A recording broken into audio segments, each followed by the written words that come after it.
After 3 months of mindless anti-Russia activism, sanity has finally knocked on the doors of European Union. Europe is now looking to create avenues for itself that would help it easily bypass Russian sanctions, especially on oil and natural gas. Hi and welcome to TFI Global, the foreign affairs and geopolitical analysis arm of the TFI Media Group. I'm your host Tejasvi Malhotra, and if you haven't subscribed to the TFI Global channel yet, please hit the subscribe button and press the bell icon to receive all the latest updates. Europe has been pretending for close to 3 months now. The West has waged an international anti-Russia campaign, isolating Moscow and slapping it with a flurry of sanctions that have failed to either stop the war in Ukraine or cause irreparable damage to the Russian economy. In fact, Russia's currency, the ruble, has emerged as the best performing currency of the world this year. Russia is all set to witness a record trade surplus this year, and its economy has been able to weather Western sanctions, fulfilling a dream of Vladimir Putin, which was to make the Russian economy self-sufficient and independent.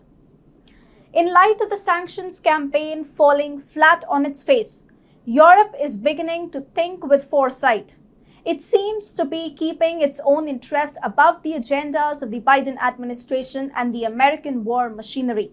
The European Union has prepared a fresh sanctions package against Russia, which would target the country's banks, consultancy services, and real estate sector. More importantly, the package aims to put in place an oil embargo against Russia. So Europe is looking to ban Russian energy imports, but there is one glaring problem staring several countries of Europe in the face. They are not prepared to part ways from Russian oil and natural gas. So the European Union is now creating a big loophole in the sanctions package. According to Bloomberg, some European Union leaders are leaning toward a deal that would ban seaborne oil from Russia while temporarily sparing deliveries through a key pipeline. Russia shipped about 720,000 barrels a day of crude to European refineries through its main pipeline to the region last year. That compares with seaborne volumes of 1.57 million barrels a day from its Baltic, Black Sea and Arctic ports. EU governments are discussing a plan with the European Council and European Commission that would make shipments of oil through the giant Druzhba pipeline exempt from a limited period of time from a broader ban on oil deliveries to the bloc. The pipeline will benefit Hungary and give it more time to purportedly cut down dependence on Russian energy imports.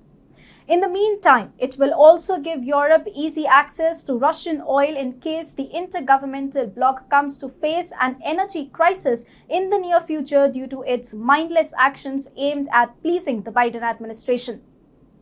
Speaking of food and energy crisis, these are about to hit Europe very soon. The situation in Europe is not good. Ukraine was a major source of wheat for Europe. Now, Russia has blocked Ukraine's food pipelines, and Europe, as a consequence, is staring at a food crisis in the eyes. Already, Europe has submitted to Russian demands of buying oil using rubles instead of the US dollar. As far as the energy crisis is concerned, Europe is really shooting itself in the foot. It is antagonizing a member of OPEC+. Russia exercises tremendous influence over Saudi Arabia and other major oil exporters of the world.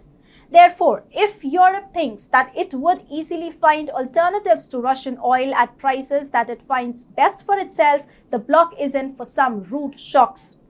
Recently, Russia had proposed to build a food corridor between Ukraine and Europe to help the bloc ease its food crisis. In turn, Moscow is asking for some sanctions to be lifted. Interestingly, Germany, a leading EU player, is now considering accepting Russia's offer. A high-ranking Berlin official told the media that the proposal was realistic. Europe is therefore softening its stand vis-à-vis Russia. It is no longer looking to antagonize Russia more than it already has. This is a wise step and would ultimately benefit Europeans who could potentially be saved from a crippling food and energy crisis.